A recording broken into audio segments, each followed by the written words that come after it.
So we'll begin. I guess people will be joining with us.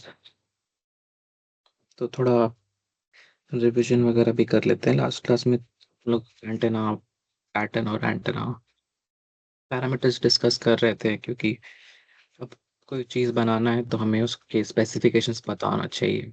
जैसे लोग phone लेने चाहते हैं तो कितना रैम, कौन सा ओएस, कितना मेमोरी, क्या स्क्रीन है, क्या ये सब उसके स्पेसिफिकेशंस होते हैं ना। कोई भी चीज़ को अगर आप यूज़ करने वाले हो, डिसाइड कर रहे हो कि कौन सा बेस्ट है आपके लिए, तो everything has specification. Similarly antenna is also a device, and उसके भी स्पेसिफिकेशंस होते हैं। एंड बेस्ड ऑन आपकी needs you specify you specify your needs to somebody who is going to design an antenna. और अगर आप you are the antenna engineer, तो आपको कोई बताएगा कि उनके क्या, कंज्यूमर के क्या नीड्स हैं, उस हिसाब से आप एंटेना को डिजाइन करोगे। So we'll be looking at the specifications, and they are basically the antenna pattern and the parameters. तो हम लोग लास्ट क्लास डिस्कस कर रहे थे। एंटेना पैटर्न डिस्कस हुआ था काफ़ी डिटेल में। उसके बाद हम लोग उससे डायरेक्टिविटी गेन वगैरह देखना शुरू किए थे, और जो पैटर्न डिस्कस किए थे तो पैटर्न में हम लोग चीज़ देखे थे, साइड लूप्स वगैरह एक बार और देख लेंगे आज। तो आज हमारा 5th क्लास है। पहले क्लास में अच्छा, पहले क्लास में बेसिक ईएमटी हुआ था।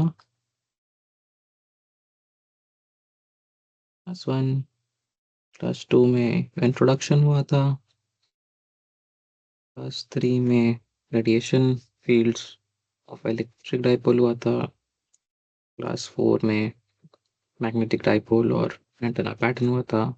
आज क्लास 5 है, हम लोग एंटेना पैरामीटर्स फिनिश कर लेंगे। ठीक है। उसके बाद नेक्स्ट क्लास से हम लोग लीनियर एंटेनास वगैरह पे ध्यान देंगे। Will see how many topics we can cover, और बीच में मे बी अगर सारे टॉपिक्स नहीं भी कवर होंगे तो इनके रिकॉर्डिंग्स ऑलरेडी अवेलेबल हैं यूट्यूब पे। तो आप लोग साथ साथ में वो लेक्चर्स जो प्रीवियसली रिकॉर्डेड है उनको भी गो थ्रू कर सकते हो। उनमें थोड़ा फास्टर पेस में पढ़ाया हुआ है। तो अब देखते हैं हम लोग। एनीवेज, एंटेना एरेज तक तो हम लोग डेफिनेटली क्लास में डिटेल में डिस्कस करेंगे। उसके बाद से हम लोग कुछ कुछ टॉपिक सेलेक्ट कर लेंगे इसमें से जो हमें ज़्यादा इम्पोर्टेंट लगेगा।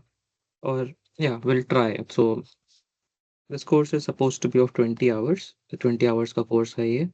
एंड गेसिंग we did 1 hour, 2 hour, 3 hours, यहाँ पे 2 hour हुए थे। तो क्लास 3, 4 to 2 hours के थे, तो 4 to 6 6 hours हमने कर एग्जॉस्ट कर दिए हैं। आज 1 hour कंप्लीट करके हम लोग एंटेना पैरामीटर्स कर लेंगे। तो हम लोग पहले 3 टॉपिक में 7 hours अराउंड एग्जॉस्ट कर रहे हैं। ओके। तो एंटेना पैरामीटर्स पैटर्न्स डिस्कस कर रहे थे। हमने लास्ट क्लास में देखा कि अगर हमने जो हर्ट्ज डाइपोल डिराइव किया था, हर्ट्ज डाइपोल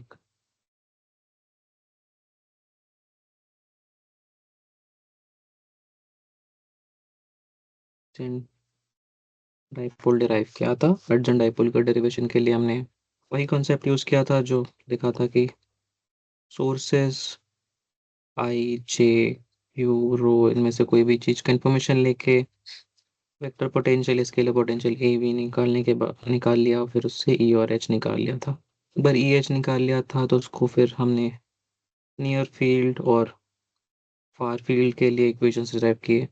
तो और antenna patterns basically far field properties हैं। तो फार फील्ड में वाले इक्वेशन जो हमें मिले थे, E theta H Y H R, ऐसा ऐसा टाइप का ये सेट ऑफ इक्वेशंस मिल रहे थे ना।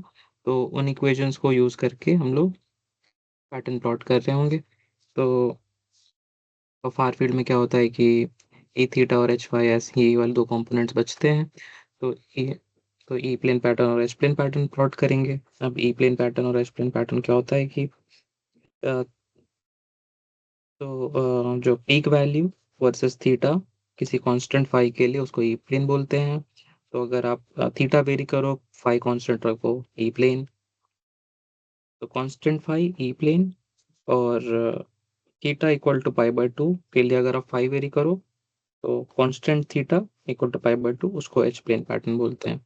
और हमारे पास ई और एच के एक्सप्रेशंस थे, ई और एच के एक्सप्रेशन से ही ये वाले पैटर्न हमने डिराइव किए थे। ठीक है, और ये हमने एग्जाम्पल के थ्रू भी किया था। हमने ये एग्जाम्पल सॉल्व किया था लास्ट क्लास, जिसमें जिसमें ई प्लेन पैटर्न के लिए हमने देखा था कि अगर आप नॉर्मलाइज्ड ई का वैल्यू निकालोगे तो आगे का सारा का जो ये जो सारे टर्म्स दिख रहे हैं, इस ये सारे गायब हो जाएंगे और केवल साइन थीटा बचेगा। तो साइन थीटा को अगर आप प्लॉट करोगे तो हमने ये कुछ कुछ वैल्यूज पॉइंट डाल के देखा था। ये ऐसा टाइप का लोकस बनेगा। ये बड़ा का अगर आप अगर क्रॉस सेक्शन लोगे तो ये ई प्लेन पैटर्न आ गया था। और फिर एच प्लेन पैटर्न के लिए आप थीटा को पाई बाय टू रख दोगे। एक बार पाई बाय टू रख दिया तो साइन थीटा का वैल्यू वन हो जाता है। तो अगर वन आ रहा है, आप उसको स्फेरिकल कोऑर्डिनेट सिस्टम में प्लॉट करोगे तो ऐसा ये सर्कल बन जाएगा। तो ई प्लेन और एच प्लेन पैटर्न ऐसे हमने डिराइव कर लिए थे। एक बार हम यहाँ पॉज कर लेते हैं, और अगर यहाँ तक जो लास्ट क्लास हमने कवर किया था इसमें से अगर कोई क्वेश्चन है तो आप पूछ सकते हो, और एक बार आप देख भी लो, मतलब मे भी कुछ रिकॉल हो जाए।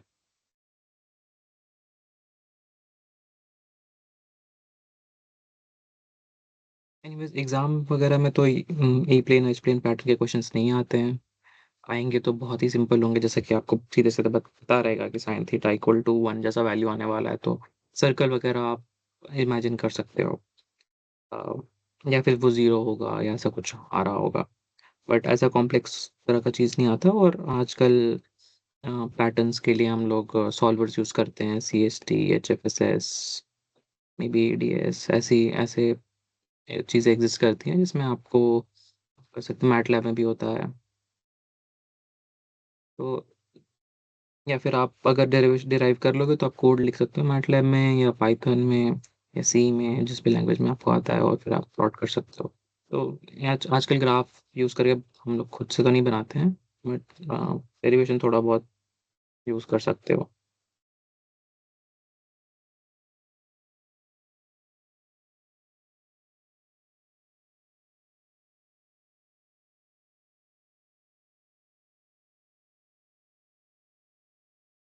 ओके, तो एंकसिंग कोई क्वेश्चन नहीं है।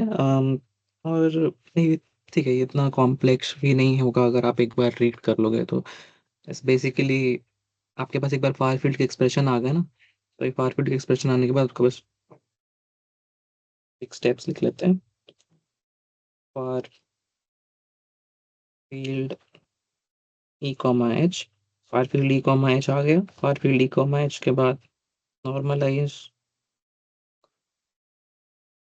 कॉमा एच, आपको नॉर्मलाइज करना है जो भी एक्सप्रेशन आएगा। नॉर्मलाइज करने के बाद आपको constant theta, sorry constant phi के लिए आपको, हाँ कांस्टेंट फाई के लिए आपको वैल्यू प्लॉट करोगे तो आपको मिलेगा ई फील्ड। और theta equal to pi by two के लिए प्लॉट करोगे तो आपको मिलेगा एच फील्ड। ठीक है, और ये far field E H drive करने का क्या तरीका था? तो beta r greater greater than one वाले से वैल्यू सब्स्टिट्यूट करोगे आप। तो आप अगर देखोगे तो हम लोग क्लास का शुरुआत से क्या कैसे डिस्कस कर रहे थे, रो वी जे क्यू, इनमें से कोई भी चीज़ का इंफॉर्मेशन लेके हमने ऑक्सिलरी पोटेंशियल ए वी निकाल लेंगे। उसके बाद ई और एच के वैल्यू आ जाएगा। फिर उसमें आप beta r greater greater than one करोगे तो आपको फार फील्ड एक्सप्रेशंस आ जाएंगे। फार फील्ड एक्सप्रेशंस आने के बाद अगर उसको नॉर्मलाइज करोगे तो, और उसके बाद आप कांस्टेंट फाई या theta equal to pi by two के लिए पुट करोगे तो आपको पैटर्न्स मिल जाएंगे। तो देख रहे हो आप, शुरू से जो भी कर रहे हैं वो सब कुछ यूज़ होता जा रहा है करंट जो भी हमें रिक्वायरमेंट है उसके लिए, ठीक है? तो ये स्टेप्स हैं, अगर आपको पैटर्न तक पहुँचना है एकदम स्क्रैच से किसी एंटेना के लिए, तो एज़ अ सोर्सेज़ को डिफाइन करके पोटेंशियल लोगे, पोटेंशियल से फ़ील्ड्स, फ़ील्ड्स में से far field approximation, far field approximation से नॉर्मलाइज़ ईएच फ़ील्ड्स, फिर उसमें थीटा और फाई के वैल्यू यूज़ करके आपको पैटर्न्स मिलेंगे, ठीक है? तो अब हम लोग नेक्स्ट क्या डिस्कस किया देख लेते हैं। नेक्स्ट हम लोग पैटर्न एक बारी आ गया है तो हमने पता चला कि यूजुअली पैटर्न्स इतने सिंपल नहीं होते हैं। उसमें पैटर्न्स यूजुअली कॉम्प्लेक्स दिखते हैं, थोड़ा-थोड़ा ऐसा भी दिख रहा होता है। ये पहला ये वाला प्लॉट अगर आप देखोगे तो पैटर्न्स ऐसे दिख रहे होते हैं। अब अगर ऐसा पैटर्न होता है तो उसमें कुछ-कुछ चीज़ें डिफाइन होती हैं। जैसे कि आपका एक मेन बीम होगा, फिर आपके साइड लोब्स होंगे। साइड लोब्स अगर मेन बीम है तो आप मेन बीम का विड्थ होगा, बीम विड्थ, ठीक है? तो ये सब कुछ चीज़ें होती हैं। अब इनको क्वांटिफ़ाई करने के लिए बीम विड्थ का वैल्यू कैसे निकालेंगे? तो आप ये जो स्फेरिकल कोऑर्डिनेट में था, इसको आप कार्टेशियन में शिफ्ट कर सकते हो, रेक्टेंगुलर कोऑर्डिनेट सिस्टम में। तो ये ऐसा स्प्रेड हो जाएगा। एक बार स्प्रेड हो गया तो और ये पैटर्न आपको पता ही है, आपने नॉर्मलाइज़ करके बनाया है।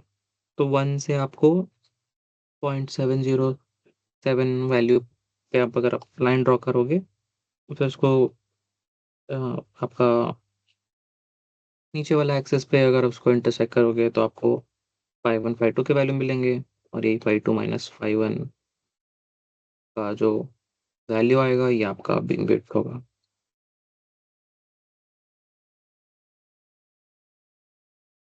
ठीक है? तो हम लोग ये डिस्कस किए थे, बट वापस से beam width width of main beam या बीम विड्थ देख लेते हैं। ठीक है? तो हमने ये भी डिस्कस किया कि 3 dB वैल्यू कैसे आ रहा है।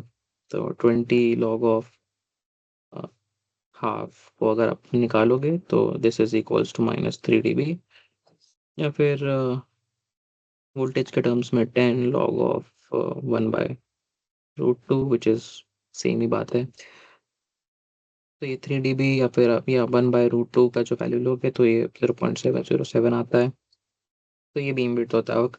तो नॉर्मली जब बीम विड्थ का बात करते हैं तो वो ये 3 dB बीम विड्थ का ही बात कर रहे हैं, बट कभी-कभी -10 dB बीम विड्थ का भी बात करते हैं। This is more for practical approach. कभी-कभी ये भी स्पेसिफाई करना होता है। एज़ एन एंटीना मैन्युफैक्चरर आपको हो सकता है कि आपको ये वैल्यू बताना पड़े।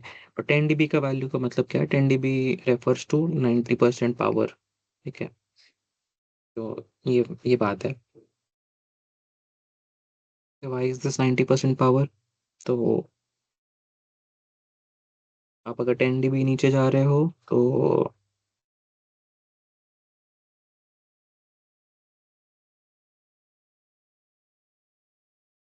कैसे डिफाइन करेंगे? यस, तो 10 dB इज़ बेसिकली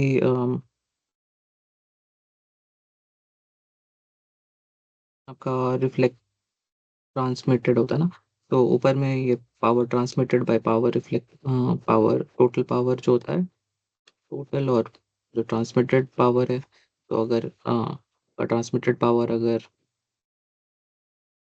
90% है तो रिफ्लेक्टेड पावर आपका 10 से कम होना चाहिए, तो या तो ये 10 या तो ये 10/100 हो जाता है, तो ये 0.1 और 0.1 का आप अगर 20 लॉग सॉरी पावर के लिए 10 लॉग लेते हैं, 10 लॉग 0.1 आप लोगे तो ये -10 आता है डीबी, ठीक है? तो ऐसा ऐसे करके निकलता है कि आप कितना पावर रिफ्लेक्ट हुआ है उसको उसका आप अगर डीबी वैल्यू लोगे तो इट इम्प्लाइज 10 डीबी। ये थोड़ा और क्लियर होगा जब अगर आप न्यूमेरिकल सॉल्व करने का टाइम आएगा,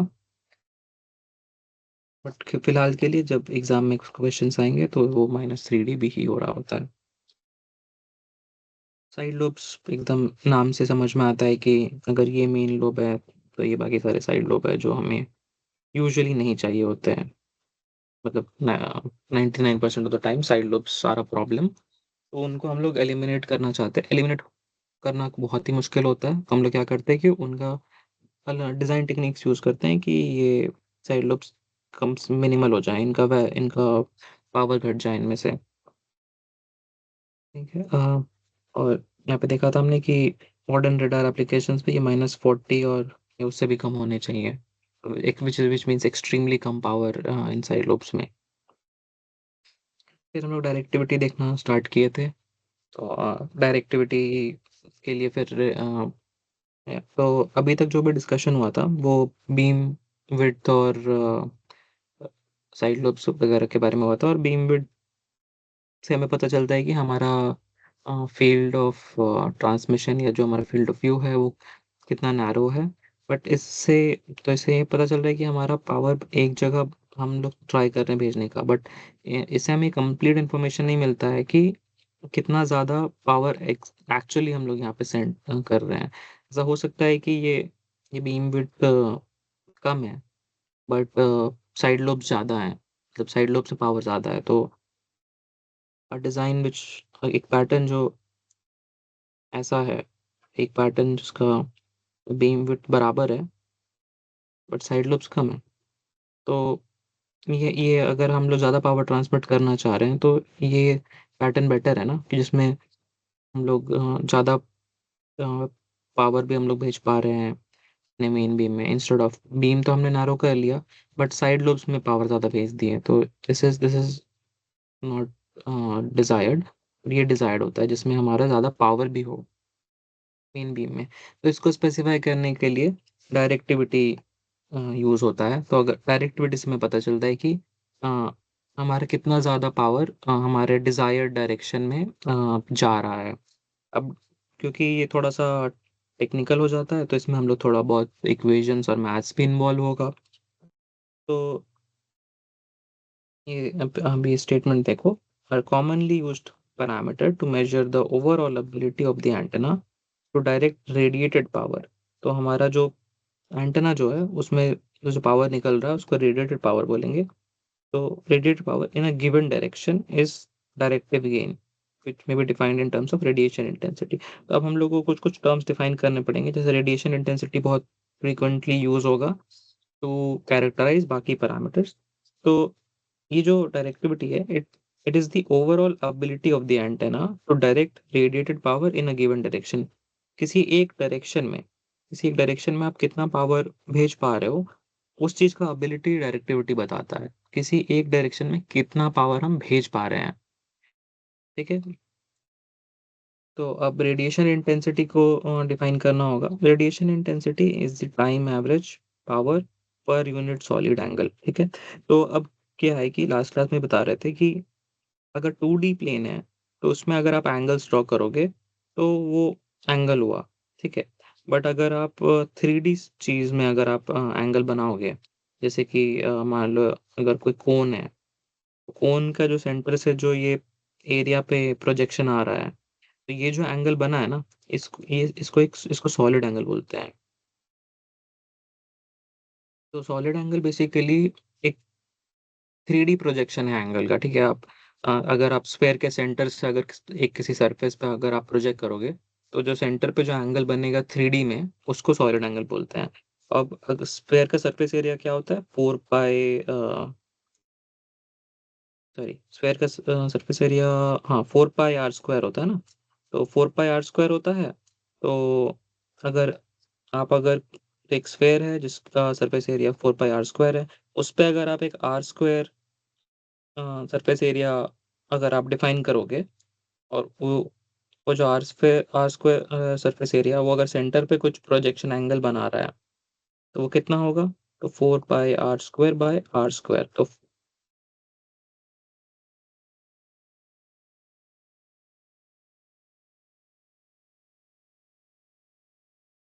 सॉरी, एक सेकंड, नेक्स्ट स्लाइड ही चलते हैं, वहाँ पे थोड़ा बेटर बनाया होगा। Since there are r square metres of spherical area for each unit solid angle, radiation intensity equals r square times the time average.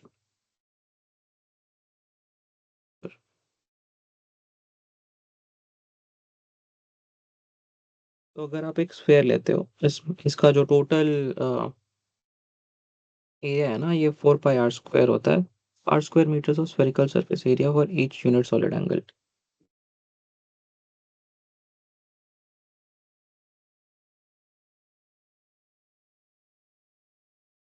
तो हाँ, तो ये जो स्फेयर का सरफेस एरिया कितना है, 4 पाई आर स्क्वायर होता है।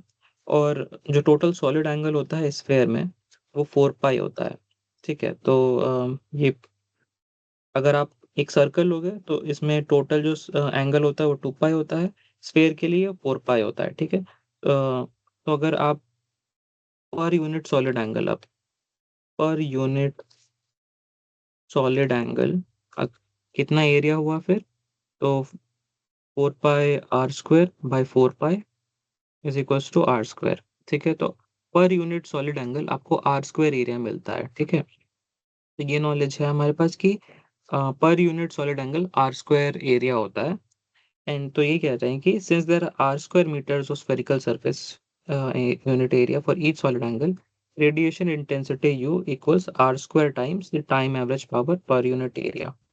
ठीक है, तो पॉइंटिंग वेक्टर कैसे डिफाइन हुआ था, तो एक पॉइंटिंग वेक्टर एक टर्म यहाँ पे आया है। तो पॉइंटिंग वेक्टर इज किसी भी सरफेस से अगर आप कुछ पावर भेज रहे हो, तो पर यूनिट एरिया जो पावर उससे पार पार हो रहा है, उसको पॉइंटिंग वेक्टर बोलते हैं। तो total power in unit time unit area is pointing vector. ठीक है, तो किसी किसी भी एरिया से पर यूनिट टाइम पर यूनिट एरिया, किसी भी जगह जो सरफेस से पार होता हुआ पावर को पॉइंटिंग वेक्टर बोल रहे हैं। तो यूनिट टाइम यूनिट एरिया का में जो पावर है वो ये पॉइंटिंग वेक्टर है। और आप उसको आर स्क्वायर एरिया से मल्टीप्लाई कर दोगे, तो वो आपका रेडिएशन इंटेंसिटी हो जाएगा। ठीक है, यहाँ पे तो ये तो अभी हमने क्या देखा था कि एक स्फेयर है, स्फेयर में टोटल सॉलिड एंगल 4 पाई होता है। तो पर यूनिट सॉलिड एंगल हमारे पास आर स्क्वायर एरिया हुआ। और आर स्क्वायर एरिया में कितना पावर इम्पिंज हो रहा है, वो उसको उसमें तो उसके लिए हम लोग पॉइंटिंग वेक्टर से उसको मल्टीप्लाई कर देंगे। पॉइंटिंग वेक्टर यूनिट एरिया के लिए है, और तो आर स्क्वायर एरिया में कितना पावर हुआ, r square times Poynting vector. तो हमें ये आर स्क्वायर एरिया में इतना पावर हो गया। और ये रेडिएशन इंटेंसिटी इसी को बोलते हैं कि आर स्क्वायर एरिया में कितना पावर इम्पिंज हो रहा है पर यूनिट सॉलिड एंगल बेसिकली।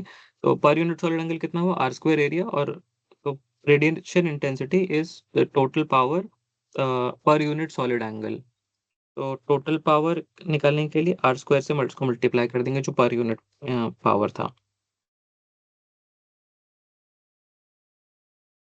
और अब टोटल अगर आपको अब टोटल पावर निकालना होगा जो पूरे उस सरफेस से निकल रहा है, तो आप उसको जो जो आपका पॉइंटिंग वेक्टर था, अगर आप उस पॉइंटिंग वेक्टर को पूरे स्फेयर से पूरे स्फेयर में हर पॉइंट पे इंटीग्रेट करोगे, तो आपको टोटल पावर भी मिल जाएगा। और यहाँ पे जो डी ओमेगा है वो डिफरेंशियल सॉलिड एंगल है, जो कि ऐसे डिफाइन होता है sine theta d theta d phi. तो ये बस याद रखने के लिए है, ये कोऑर्डिनेट सिस्टम वाले ही चीज़ है। तो पॉइंटिंग वेक्टर इज पर यूनिट एरिया, और रेडिएशन इंटेंसिटी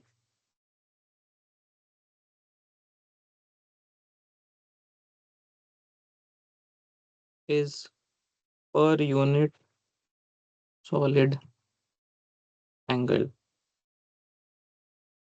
पॉइंटिंग वेक्टर और यूनिट एरिया। तो ये दोनों ही कितना पावर किसी सरफेस से क्रॉस हो रहा बताते हैं। रेडिएशन इंटेंसिटी पर यूनिट सॉलिड एंगल बताता है।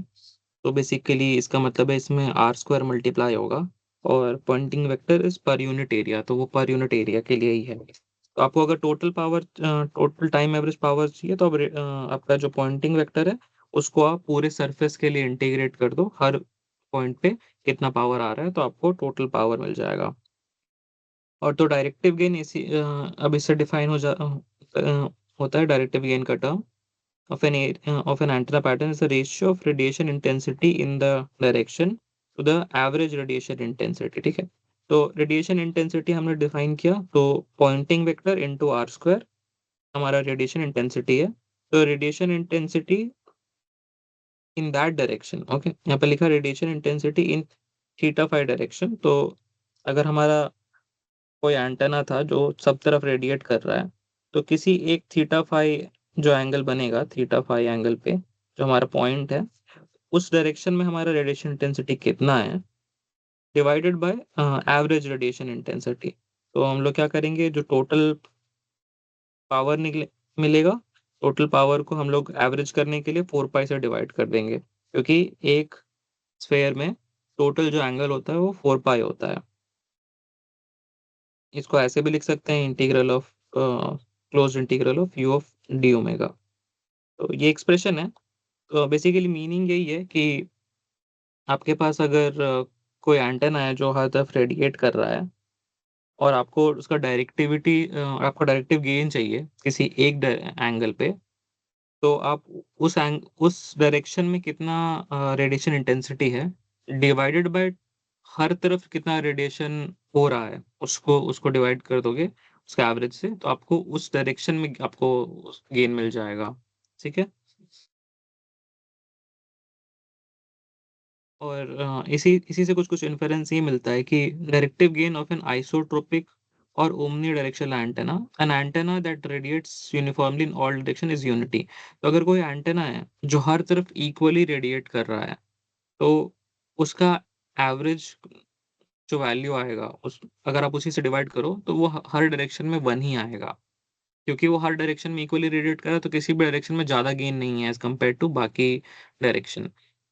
तो अगर किसी एंटेना का पैटर्न अगर ऐसा है या फिर किसी एंटेना का पैटर्न अगर ऐसा है, तो अगर ये हर डायरेक्शन में इक्वली रेडिएट कर रहा है, तो इसका एवरेज से अगर किसी भी डायरेक्शन में आप मान लो ये आपको ए वैल्यू आया है इस डायरेक्शन में, और फिर आप इसका टोटल एवरेज भी निकाल के सी से डिवाइड करोगे, तो वो एवरेज भी ए आएगा, ए बाय ए 1 आएगा। बट अगर इस डायरेक्शन में जैसे आपको ये बी आ रहा है और इसका टोटल जो रेडिएशन है वो उसका एवरेज ए था, तो ये बी बाय ए आएगा। और बी क्योंकि B is greater than A visually हमें दिख रहा है, तो इसका डायरेक्टिव गेन ज़्यादा होगा एक पर्टिकुलर डायरेक्शन में।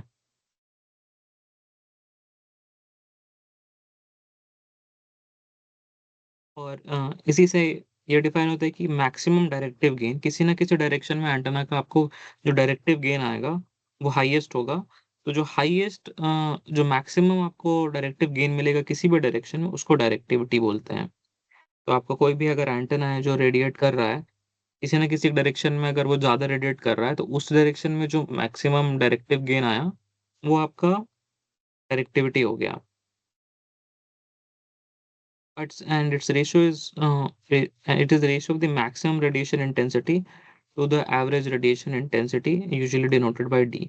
तो D से डिनोट करते हैं, आपको कहीं कहीं पे क्वेश्चन सॉल्व कर देखेगा, बट आपको ध्यान रखना है कि ये ये वाला D this is scalar quantity और ये इटैलिक्स में लिखा हुआ है। और अगर ये बिना इटैलिक्स अगर बोल्ड में लिखा होगा तो that is the electric flux density. तो कंफ्यूज नहीं करना है नोटेशन से। ठीक है, अब इसका फॉर्मूला अगर लिखना चाहें तो जो कि बहुत ही सिंपल सा इसी को मॉडिफाई कर दिया है। तो मैक्सिमम रेडिएशन इंटेंसिटी कहीं पे मिलेगा और जो एवरेज रेडिएशन इंटेंसिटी है, तो यू मैक्स आप निकालोगे और average radiation intensity this total power radiated up by 4 पाई होता है। और इलेक्ट्रिक फील्ड के टर्म में आप भी इसको अगेन डिफाइन कर सकते हो। तो ये बेसिकली अगर आप एकदम बैक टू बैक अगर पीछे वाले फ़ॉर्मूलेज़ को सब्स्टिट्यूट करते जाओ, अब पीआर निकालने के लिए ये यू वाला फ़ॉर्मूला यहाँ पर है, अब यू में आप ये आर स्क्वायर वाला फ़ॉर्मूला डालो और ये फिर पॉइंटिंग वेक्टर का वैल्यू डालो। तो ये फॉर्मूला आ जाएगा।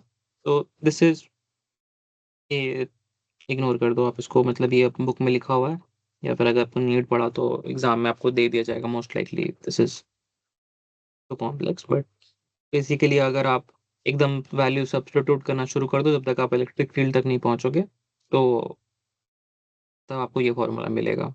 क्योंकि ये सारे जो टर्म्स हैं, ये अब कहीं न कहीं इलेक्ट्रिक फील्ड से ही कैलकुलेट हो रहे हैं।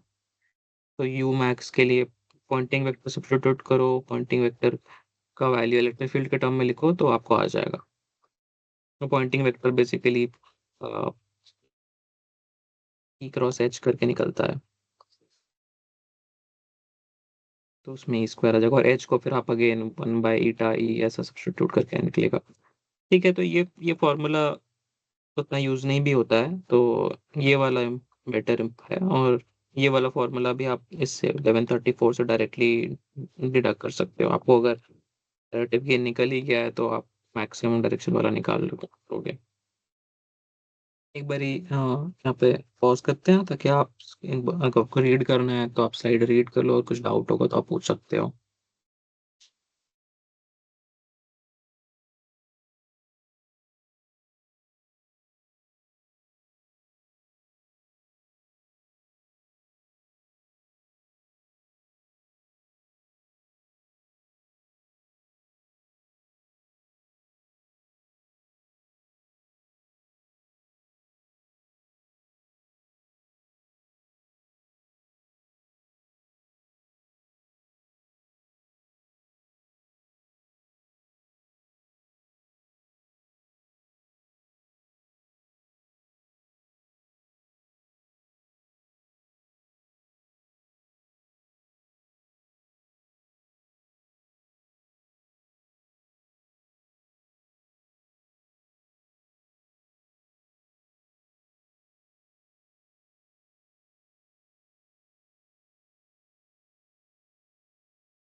ठीक है, आई होप आपको रीड करने का चांस मिल गया है, इसमें जो लिखा हुआ था।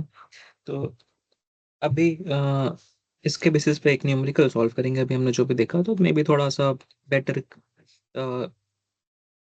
वो अच्छा क्लैरिटी मिल जाएगा कि हम लोग कैसे सॉल्व कर रहे हैं, कैसे यूज़ होगा ये सारे इक्वेशंस। तो हमने प्रीवियस स्लाइड में देखा कि हमारे पास 2 टर्म थे, एक पॉइंटिंग वेक्टर था, और एक दूसरा रेडिएशन इंटेंसिटी था। Radiation intensity is power per unit solid angle, और pointing vector is power per unit area, and both of them are power is always, I guess, with respect to time, to per unit time. तो हाँ, तो you और P था, और you और P के बीच में आर स्क्वायर टी ऐसा रिलेशन था।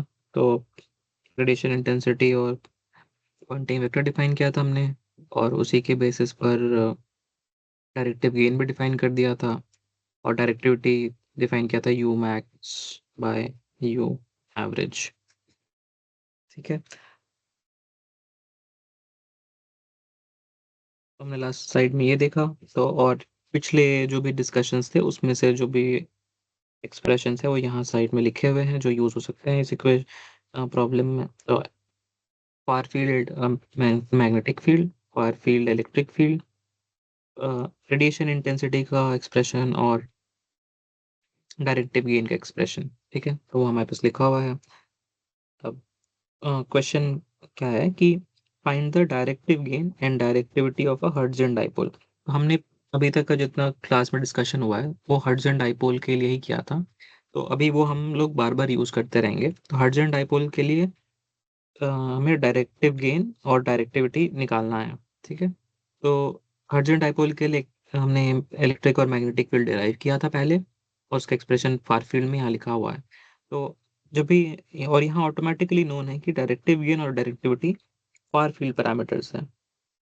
ठीक है, तो ये फार फील्ड वाले ही एक्सप्रेशन हमने यहाँ पे लिखे हैं। अगर फार फील्ड पैरामीटर नहीं होता तो यहाँ पे हमारे पास ई थीटा एच फाई और एच आर ऐसा एक्सप्रेशन होता, और वो को अगर याद होगा तो 1/βr प्लस 1/β आर का स्क्वायर प्लस 1/β आर का क्यूब वाले टर्म्स भी थे। वो वाले टर्म्स नहीं यूज करने हमें, क्योंकि ये सारा फार फील्ड में हो रहा है। फार फील्ड के एक्सप्रेशंस लिख देंगे हम। तो और अब पॉइंटिंग वेक्टर को का एक्सप्रेशन लिखेंगे, तो पॉइंटिंग वेक्टर ये रहा। पॉइंटिंग वेक्टर का फॉर्मूला ऐसा होता है, बस ये पहले भी आया होगा, ये एएमटी में बहुत यूज होता है इलेक्ट्रोमैग्नेटिक थ्योरी में, पॉइंटिंग वेक्टर। तो half into real part of E cross H conjugate. Conjugate का मतलब है कि ये जे के जहाँ पे भी जे होगा वहाँ पे उसका सिंबल चेंज कर देंगे। तो ई क्रॉस एच करेंगे और उसका रियल पार्ट लेंगे, तो इसेंशियली ये ई पावर जे भी है, जो भी ये फेज वाले टर्म होते हैं इनका मैग्नीट्यूड 1 होता है। तो रियल पार्ट, तो रियल पार्ट में तो ये गायब हो गया, ये वाला पार्ट भी गायब हो गया। इनको मल्टीप्लाई करेंगे तो जो भी आएगा ये ए थीटा एच फाइव के टर्म्स आ जाएंगे, बेसिकली इनका मैग्नीट्यूड वाला।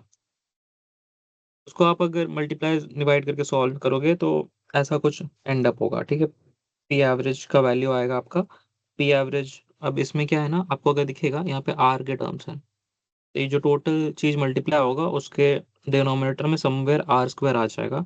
और आपको अगर यू का फॉर्मूला याद होगा तो U is equals to r square P average. तो बस यहाँ से आर स्क्वायर गायब कर दोगे आप। तो ये जो भी एक्सप्रेशन आया इंटू आर स्क्वायर करोगे तो आपको यू मिल जाएगा। तो आर स्क्वायर कट जाएगा, तो आपको यू का एक्सप्रेशन ऐसा मिलेगा, I D L whole square 32 pi square eta naught beta square sine square theta. तो आपको यू का एक्सप्रेशन आ गया। तो इसमें आपने क्या किया, ई और एच को मल्टीप्लाई किया और उसमें उसका मैग्नीट्यूड लेकर के मल्टीप्लाई किया, और उसमें आर स्क्वायर मल्टीप्लाई कर दिया, तो आपको ये टर्म्स मिल गया। ठीक है, तो आपको रेडिएशन इंटेंसिटी मिल चुका है, लेकिन आपको क्या निकालना है, डायरेक्टिव गेन और डायरेक्टिविटी। तो रेडिएशन इंटेंसिटी निकालने के बाद अब डायरेक्टिव गेन निकालेंगे, तो यहाँ पे यू का एक्सप्रेशन पुट करेंगे, उसको पी आर स्क्वायर 4 पाई से डिवाइड करेंगे।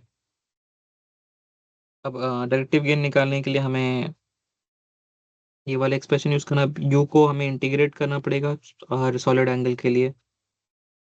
तो यहाँ पे यू का, अब आप देखोगे यहाँ पे एक्सप्रेशन, यहाँ पे जो फॉर्मूला आया था ऊपर और नीचे दोनों यू है। ठीक है, तो जितना भी आगे का पार्ट था ना, ये सारा जो टर्म आया था, I D L square 32 pi square N eta naught beta square, ये सब कुछ क्योंकि न्यूमरेटर और डिनोमिनेटर दोनों में है तो कैंसिल हो जाता है। तो दिखता है ऐसा बहुत डरावना सा है, बट एवेंचुअली सब कुछ रहता नहीं है, सब सब्ट्रैक्ट डिवाइड वगैरह हो जाता है। तो जो क्या बचा, ये 4 पाई बचा और ये साइन थीटा स्क्वायर बचा। और डिनोमिनेटर में भी वैसे ही इंटीग्रल के अंदर केवल साइन थीटा स्क्वायर। और हमने देखा था कि ये जो डी ओमेगा है this is equals to sine theta d phi होता है ये। तो वो डाला हमने, तो ऊपर 4 पाई साइन स्क्वायर थीटा है और डिनोमिनेटर में 0 to 2 pi sine square theta d phi. और ये इंटीग्रल रिलेटिवली सिंपल है, ये बेसिकली साइन साइन थीटा को आप अगर एक्स ले लोगे तो साइन थीटा डी थीटा आपका डी एक्स हो जाएगा। तो ये आपका, ये टर्म आपका डी एक्स हो गया, और ये एक्स स्क्वायर डी एक्स, तो this will become x cube. और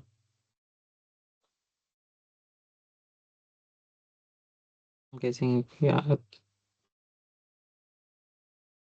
3/2 ऐसा कुछ इंटीग्रल होगा, तो ये आप कर लेना, ये बेसिकली मैथ बुक वाला काम है। तो फिर आप फाई के टर्म में भी इंटीग्रेट करोगे तो आपका कुछ 2 पाई समथिंग कुछ करके टर्म आएगा, ये 4 पाई वगैरह भी कट जाएगा।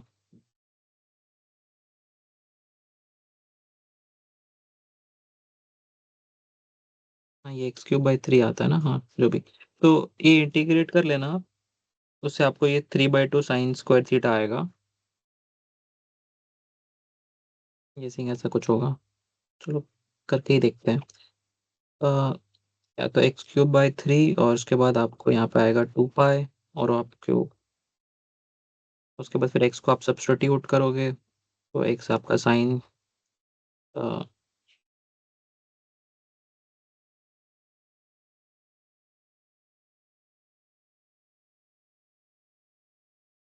साइन थीटा है। साइन थीटा को आपका लिमिट्स पुट करोगे 0 से पाई, तो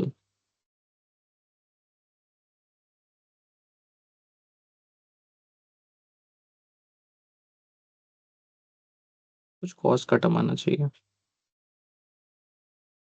और नहीं, साइन थीटा डी थीटा को ये डेरिवेट करो तो कॉस आएगा। ओके। ओके, तो मेरे से फिलहाल नहीं हो रहा है ये, but I am guessing this is high school maths, तो ये सब का टच छूट जाता है। अ, ये आप ऐसा ट्राई करना। प्रोसीड करते ही ये इंटीग्रल आप कर लेना। डायरेक्टिविटी निकालेंगे। Directivity is the maximum value of G D theta phi. तो आप अभी आपने ये डायरेक्टिव गेन निकाला है। डायरेक्टिव गेन का आप अगर मैक्सिमम वैल्यू निकालोगे तो वो 3/2 साइन स्क्वायर थीटा जो आया है, साइन स्क्वायर थीटा का मैक्सिमम वैल्यू 1 हो सकता है। तो 3/2 साइन स्क्वायर थीटा का वैल्यू 1 ये 3/2 आएगा मैक्सिमम, विच इज 1.5। तो डायरेक्टिविटी आपका 1.5 आया। तो आपका डायरेक्टिव गेन का एक्सप्रेशन भी आ गया और डायरेक्टिविटी भी आ गया जो आपको सवाल में पूछा था। ठीक है। अपार्ट फ्रॉम ये इंटीग्रल का स्टेप बाय स्टेप सोल्यूशन, अगर कोई डाउट है तो आप पूछ सकते हो। ओवर द टाइम अगर आप ये सब इंटीग्रल प्रैक्टिस ना करो तो दिक्कत होता है ये सॉल्व करने में। तो एग्जाम के से पहले तो डेफिनेटली आप लोग कुछ कुछ इंटीग्रेशन प्रैक्टिस कर लेना।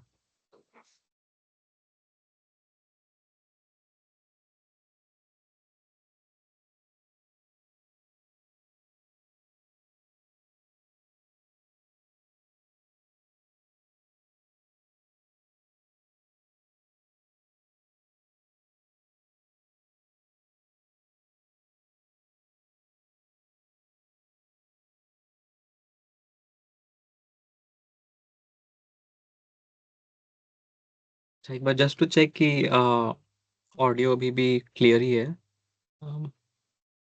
विनायक, अनिकेत, विजय, आप में से कोई भी एक बार कंफर्म कर दो प्लीज कि ऑडियो आ रहा है।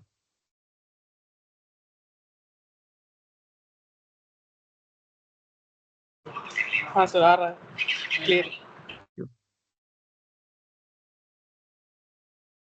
ठीक है, तो हमने अभी के एग्जांपल देखा कि अ, अगर डायरेक्टिव गेन से यूजुअली एग्जाम में इतना सिंपल क्वेश्चन तो मे भी शायद ना दें, अनलेस उसके आगे और कुछ लगाओ। बट जैसे हर्ट्ज डाइपोल का, या अगर ये बिना फॉर्मूला दिए भी कर सकते हैं, ऐसा बोल सकते हैं कि आपको हर्ट्ज डाइपोल के लिए आप फार फील्ड, इलेक्ट्रिक और मैग्नेटिक फील्ड डिराइव करो, और फिर आप उसका डायरेक्टिव गेन और डायरेक्टिविटी बताओ, तो ये बहुत अच्छा डेरिवेशन का क्वेश्चन बन जाएगा। ठीक है, तो उस केस में आपको ई और एच के एक्सप्रेशन डिराइव करने होंगे फार फील्ड का अप्रोक्सीमेशन करके। फिर आप ऐसा पॉइंटिंग वेक्टर निकालोगे, पॉइंटिंग वेक्टर से रेडिएशन इंटेंसिटी निकालोगे, रेडिएशन इंटेंसिटी से डायरेक्टिव गेन निकालोगे, उसमें ये इंटीग्रेशन करना होगा। और उसके बाद फिर आप ये डायरेक्टिविटी का मैक्सिमम वैल्यू उसमें से ढूंढ सकते हो मैक्सिमम वैल्यू के लिए। तो जहाँ पे भी साइन थीटा कॉस थीटा ऐसा टर्म दिखता है, तो उसका इनका ग्राफ मैक्सिमम वैल्यू 1 ही जा सकता है। तो 3/2 आएगा। फिर आप उसको लॉग वगैरह में लिख सकते हो, 10 log 10 ले लेना, कैलकुलेटर आई गेस अलाउड ही होगा एग्जाम में। तो ये सारे वैल्यूज आ जाएंगे। ठीक है, तो अब नेक्स्ट देखते हैं। अब हमने अभी जो हमने देखा वो डायरेक्टिव गेन था। अब एक और टर्म होता है which is called the power gain और the actual gain. Directive gain आपको एक आइडिया देता है कि किस डायरेक्शन में ज्यादा रेडिएशन हो रहा है। ठीक है। बीम विड्थ आपको बताता है कि आपका रेडिएशन कितने एंगल में फैला हुआ है, कितने एंगल कितने कितने एंगल में आप रेडिएट कर रहे हो। कि आप सारे डायरेक्शन में रेडिएट कर रहे हो या इस एंगल में कर रहे हो, वो आपको बीम विड्थ बता देगा। बट अगर उस डायरेक्शन में किस डायरेक्शन में अच्छा गेन है, वो आपको डायरेक्टिविटी बताएगा। और एग्जैक्टली कितना गेन है, वो पावर गेन होता है कि आप कि आपने आपका जो एंटेना है वो कितना पावर रिसीव कर रहा है, कितना पावर ट्रांसमिट कर रहा है। तो वो वाला जो गेन है वो आपको ये पावर गेन से पता चलता है। तो अभी जो एक्चुअल पावर गेन है वो देख लेते हैं। और इसमें एक इंपॉर्टेंट टर्म आ जाता है, पावर गेन आपको ना एफिशिएंसी का भी आइडिया देता है। अब क्या है कि किसी एंटेना का ना डायरेक्टिविटी अच्छा हो सकता है कि इस डायरेक्शन वो जितना किसी एक डायरेक्शन में बहुत बाकी की कंपैरिजन में ज़्यादा रेडिएट कर रहा है। बट ऐसा हो सकता है कि आपने एंटेना बनाया और क्या ना एंटेना बनाते वक़्त आपने उसको ठीक से कॉन्फ़िगर नहीं किया। तो क्या है कि एंटेना रेडिएट रेडिएट अच्छा करता होगा, जितना भी पावर उसको मिल रहा है। बट क्या है कि हो सकता है कि एंटेना पावर अच्छे से रिसीव ही नहीं कर रहा हो। तो वो चीज़ पावर गेन में कंसिडर हो जाती है, ठीक है? तो अगर आपका जो डिवाइस है, वो पावर एक्सेप्ट ही नहीं कर रहा, तो उसका डायरेक्टिविटी अच्छा हो सकता है, बट गेन पावर गेन अच्छा नहीं होगा। जो एक्चुअल वाला गेन है, वो खराब होगा क्योंकि वो पावर एक्सेप्ट ही नहीं कर रहा। तो वो जो टोटल रेडिएशन ही कर रहा है, वो कम है। भले ही डायरेक्टिविटी ज़्यादा हो, मतलब पैटर्न अच्छा बन रहा होगा, डायरेक्टिविटी वाला पैटर्न, और तो उसमें से आपको डायरेक्टिविटी भी मिल जाएगा, बट गेन अच्छा नहीं होगा। तो ये बहुत कॉमन इश्यू होता है जब एंटेना डिज़ाइन कर रहे होते हैं। तो हम लोग क्या है ना कि डायरेक्टिविटी चेक कर लेते हैं, डायरेक्टिविटी बढ़िया है, बट इम्पीडेंस मैचिंग सही से नहीं किया हुआ होगा, मतलब आप जहाँ से पावर भेज रहे थे एंटेना रिसीव नहीं कर रहा है। तो जब टेस्ट करने का समय आएगा तो आपको फिर पावर रिसीव ही नहीं हो रहा है। और रिसीव क्यों नहीं हो रहा है? क्योंकि एंटेना एक्सेप्ट नहीं कर रहा पावर, ऑल्दो आपका एंटेना का पैटर्न सही है। तो आपको हमेशा पावर गेन भी चेक करना पड़ेगा, ठीक है? तो measure of an antenna efficiency is the power gain. आपका एफिशिएंसी कैसा है वो पावर गेन से ही निकल जाता है। तो डायरेक्टिव गेन का ये एक्सप्रेशन था। तो ये radiation intensity upon average radiation intensity. अब डायरेक्ट अब डायरेक्टिव गेन जो है वो रेडिएटेड पावर के बेसिस पर डिफाइन किया हुआ है कि कितना पावर रेडिएट हो रहा है उसके हिसाब से यहाँ पे पीआर है। बट क्योंकि आपको ओमिक पावर लॉसेस होंगे, आपके एंटेना में कुछ-कुछ लॉसेस होंगे, या एंटेना मैचिंग में कुछ-कुछ लॉसेस होंगे, तो वो सारा जो टर्म्स जो है, वो भी इंक्लूड करना होगा आपको। तो जो इंसिडेंट पावर है, जो एंटेना के ऊपर इंसिडेंट हो रहा है ना, तो आपका जो रेड एंटेना एक्सेप्ट कर रहा है या भेज रहा है, तो इंसिडेंट पावर में रेडिएटेड पावर होता है और जो पावर लॉस्ट होता है, वो दोनों का सम होता है। तो आप अगर यहाँ पे इंसिडेंट पावर से रिप्लेस कर दोगे ना, ये डायरेक्टिव गेन का एक्सप्रेशन, तो आपको टोटल पावर आ जाएगा आपका। तो आपका जो पावर गेन है, तो it is equal to U max maximum radiation intensity divided by average incident power. तो 4 pi upon sorry P I upon 4 pi होना चाहिए था। उसको सॉल्व करके ये ऊपर 4 पाई ऊपर चला गया है। तो सिमिलरली आप अब इससे रेडिएशन एफिशिएंसी भी डिफाइन कर सकते हो। रेडिएशन एफिशिएंसी क्या हो गया? जो पावर गेन है डिवाइडेड बाय डायरेक्टिविटी। तो आपका डायरेक्टिविटी बताता है कि आपका अ, किस डायरेक्शन में मैक्सिमम रेडिएशन हो रहा है, और पावर गेन बताता है कि उस वो जो रेडिएशन हो रहा है उसमें कितना पावर है एक्चुअली। तो radiated power bye incident power का रेशियो आ जाएगा ये, जो कि कॉमन सेंस भी कहता है कि कितना पावर रेडिएट हुआ वर्सेस कितना पावर इंसिडेंट हुआ था। हमने कितना पावर दिया एंटेना को और एंटेना ने कितना रेडिएट किया। तो इसमें इसका जो रेशियो है वो उसका एफिशिएंसी होगा। तो अगर जितना पावर इंसिडेंट हुआ है उतनी पावर रेडिएट हो गया, तो ये 1 हो जाएगा, और 1 मतलब 100% एफिशिएंसी। और अगर जितना पावर दिए हैं उसमें से आधा रेडिएट हुआ तो एफिशिएंसी हाफ हो जाएगा। तो this comes from common sense, और ये वाला फॉर्मूला आप डायरेक्टिविटी और पावर गेन से भी एफिशिएंसी निकाल सकते हो। तो normally the efficiency of a well constructed antenna is very close to 100%। Very close by, क्योंकि आप जो भी मेटल यूज करोगे उसमें कुछ ना कुछ हल्का लॉसेस होगा, डाइलेक्ट्रिक लॉस होगा। तो थोड़ा बहुत तो लॉसेस हो ही जाते हैं, बट अब अगर बहुत अच्छे से बना हो, मैचिंग वैचिंग सब कुछ सही से करके, तो 100% के क्लोज आपका एफिशिएंसी आ जाएगा। A useful measure of the amount of power radiated by an antenna is called radiation resistance। तो radiation resistance एक टर्म अभी नया इंट्रोड्यूस हो रहा है। ये ना फिक्टिशियस टर्म है, ये एक्चुअली एग्जिस्ट नहीं करता है। ये बस हमें अंदाजा देने के लिए है कि जैसे आपको बोले कि आपके एंटेना का रेडिएशन रेजिस्टेंस कितना है, तो ये आप मेजर नहीं कर सकते हो, ये आप कैलकुलेट करोगे।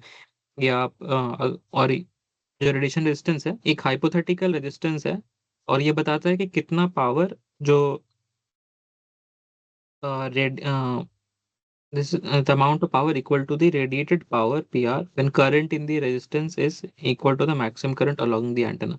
तो एंटेना में आपका जो भी एंटेना है उसमें कुछ करंट होगा और वो कुछ पावर रेडिएट कर रहा होगा। तो आपको ये फॉर्मूला तो पता होगा, power is equals to I square R. तो आप आर ऐसे निकालोगे पी बाय आई स्क्वायर। ठीक है, तो अगर आपका पावर ज्यादा रेडिएट हो रहा है तो आपका रेडिएशन रेजिस्टेंस ज्यादा होगा।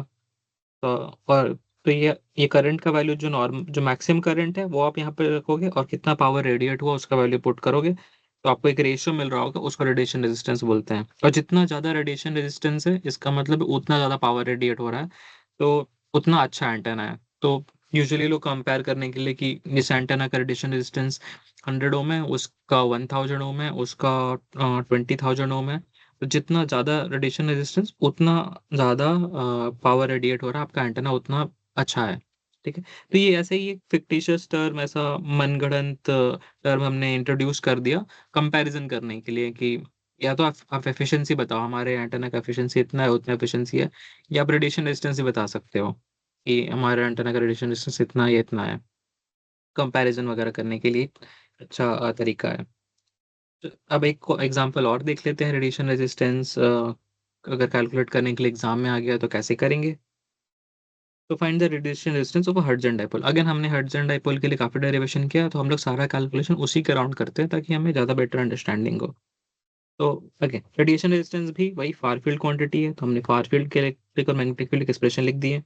अब अगर हम लोग अज्यूम कर ले कि कोई ओमिक लॉसेस नहीं है, बेसिकली आपका मेटल जाए जो भी उसमें से कोई लॉस उस टाइप का नहीं है, तो time average power radiated by the hertz dipole कितना होगा। तो ये बेसिकली वो निकाल रहे हैं, पॉइंटिंग वेक्टर को आप इंटीग्रेट कर रहे हो कि टोटल सरफेस में कितना वो रेडिएट कर रहा है। तो Poynting vector into r square sine theta, मतलब पूरे सरफेस पे एक स्फेयर पे इंटीग्रेट कर दिया हमने पॉइंटिंग वेक्टर को। तो हमें पूरे रेडिएटेड पावर मिल गया हमारा। तो अब ये ई थीटा और ये एच के वैल्यू सब्स्टिट्यूट करके सॉल्व करना होगा। थोड़ा लंबा जाएगा ये इंटीग्रेशन। तो ये आप सब्स्टिट्यूट करोगे, कैंसिल करोगे वगैरह वगैरह सब कुछ करने के बाद और जोन में तो ये इंटीग्रल बनेगा, मतलब साइन क्यूब को इंटीग्रेट करना होगा। तो अब इस चीज़ का इंटीग्रेशन के लिए आपको थोड़ा बुक्स रेफर करना होगा, बट करोगे तो ये वैल्यू आ जाएगा। ठीक है, और आप ये वैल्यू, अब यहाँ पे जो ईटा नॉट है हमने देखा था ये 120 पाई होता है ना, तो वो सब्स्टिट्यूट वगैरह करके ये ऐसा एक्सप्रेशन आ गया। तो रेडिएटेड पावर ये वैल्यू आएगा। सॉल्व करने से आप कर सकते हो ये, लेकिन थोड़ा लंबा सा मैथ होगा। तो 120 पाई सब्स्टिट्यूट कर दिया यहाँ पे और ये एक्सप्रेशन कर, और बीटा के लिए 2 पाई बाय लैम्डा डालने के बाद ये डीएल बाय लैम्डा के टर्म में एक एक्सप्रेशन आ गया। ठीक है, तो since the current along a short Hudson dipole is uniform, we refer power dissipated in the radiation distance R to I equal to splitting I square R by 2 to PR. So I square R by 2 वाला expression को PR से is equals to I square R by 2 power के लिए वाला expression से equate किया है। तो आई स्क्वायर बाय 2 और ये आई स्क्वायर बाय 2 कट जाएगा, तो आर का एक्सप्रेशन आपको 80 pi square DL by lambda, ये एक्सप्रेशन आ गया हर्ट्जन डाइपोल के लिए रेडिएशन रेजिस्टेंस का। तो ऐसे आपको डेरिवेशन का क्वेश्चन आ सकता है कि हर्ट्जन डाइपोल का रेडिएशन रेजिस्टेंस कितना होगा, तो R equals to 80 pi square DL by lambda whole square, ये रेडिएशन रेजिस्टेंस आ गया। अब क्या भी बोल सकते हैं कि चलो आप ये निकालने के बाद आपको वैसा बोल देंगे कि रेडिएशन डाइपोल का लेंथ कितना है, 0.1 लैम्डा है, तो आप इसमें सब्स्टिट्यूट कर दोगे और फिर आपको आर का एक नंबर आ जाएगा, एक वैल्यू। ठीक है, तो ये स्लाइड एक बार पॉज करते हैं ताकि आप अगर पढ़ना चाहो तो पढ़ लो। फिर हम लोग इसमें कुछ वैल्यू सब्स्टिट्यूट करें, कुछ इन्फरेंसेस देखेंगे, फिर हम लोग क्लास को एंड कर लेंगे।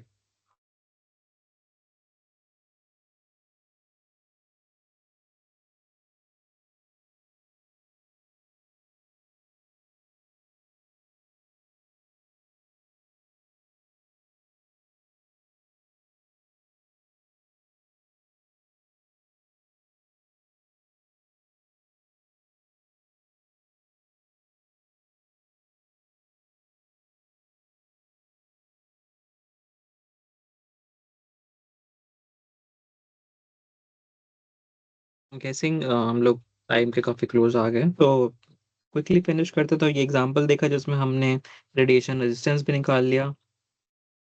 पहले हमने डायरेक्टिव गेन निकाला था और डायरेक्टिविटी निकाला था, अब रेडिएशन रेजिस्टेंस निकाला है। अगेन वही फार फील्ड वाले एक्सप्रेशंस यूज हो रहे हैं। सारे डेरिवेशन टाइप के क्वेश्चंस भी बन सकते हैं।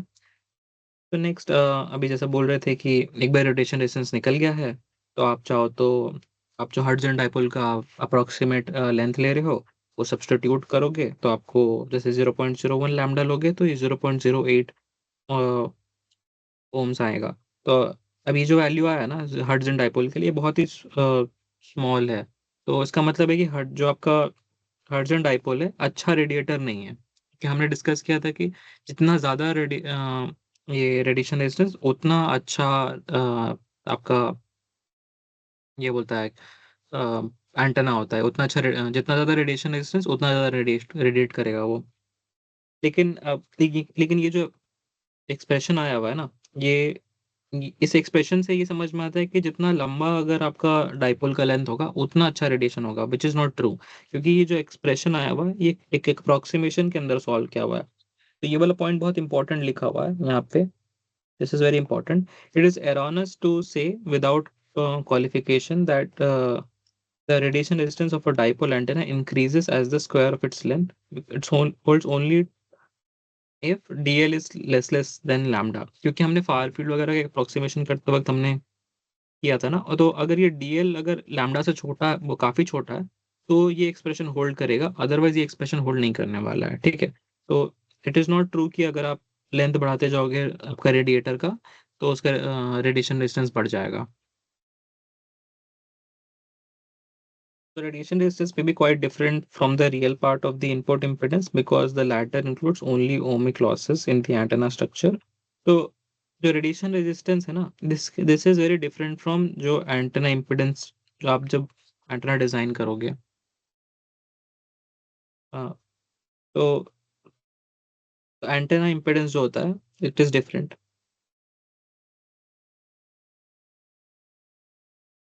Is not equal to radiation resistance. तो आगे के कुछ क्लासेस में ये क्लियर होगा, एंटेना इम्पिडेंस और रेडिएशन रेजिस्टेंस अलग अलग चीजें होती हैं। तो ये दोनों सेम चीजें नहीं है।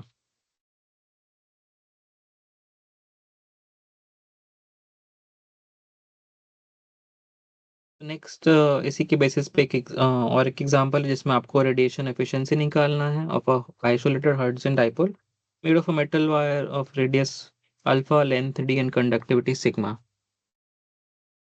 तो इसके लिए भी अब यहाँ पे कुछ मिस्टेक हो गया स्लाइड में, इसको करेक्ट कर देंगे। अ, ऐसा करते हैं, ये एग्जांपल जो है ना ये असाइनमेंट में डाल देते हैं, क्योंकि टाइम थोड़ा ओवर हो गया है और हमारे पास ऑलरेडी हमने ये सब कुछ डिस्कस किया है कि आप सॉल्व कर सकते हो। तो अब रेडिएशन एफिशिएंसी निकालने के लिए आपको वही करना है, आपका एवेंचुअली आपको ये radiated power bye incident power निकालना है। और आपको हर्ट्ज डाइपोल के लिए फिर आप वैल्यूज पुट करोगे और रेडिएशन एफिशिएंसी निकाल रहे होगे, ये लॉस्ट पावर, रेडिएटेड पावर। तो आपको ये रेशियो आएगा। अब ये रेडिएशन का वैल्यूज आपको सब्स्टिट्यूट करना होगा, तो इसके लिए आपने अभी जस्ट डिराइव किया था रेडिएशन रेजिस्टेंस, तो वो सब्स्टिट्यूट हो। तो ये थोड़ा लंबा एग्जांपल है, यहाँ पे तो एग्जांपल सॉल्व किया हुआ स्लाइड्स में, तो आप देख सकते हो ये 3-4 वैल्यूज आज निकाल के आपको रेडिएशन एफिशिएंसी आपको जो मिलेगा, आप जो हाँ तो एफिशिएंसी जो आपको मिलेगा वो 58% आएगा। स्लाइड्स में सॉल्व किया हुआ है, आप खुद से भी ट्राई कर सकते हो। ठीक है, तो यहाँ क्लास एंड करते हैं, टाइम हो गया है। और नेक्स्ट क्लास में हम लोग लीनियर एंटेना और हाफ वेव डाइपोल को देखेंगे। ठीक है, कोई कोई डाउट है जो ऐसा इमीडिएट जो भी पूछने का है? अदरवाइज हम लोग कुछ डाउट्स नेक्स्ट क्लास भी ले सकते हैं, या फिर आप व्हाट्सएप ग्रुप में भी पूछ सकते हो। इवन कि 1 घंटे के लिए शेड्यूल था, so will stop. Thank you everyone for joining.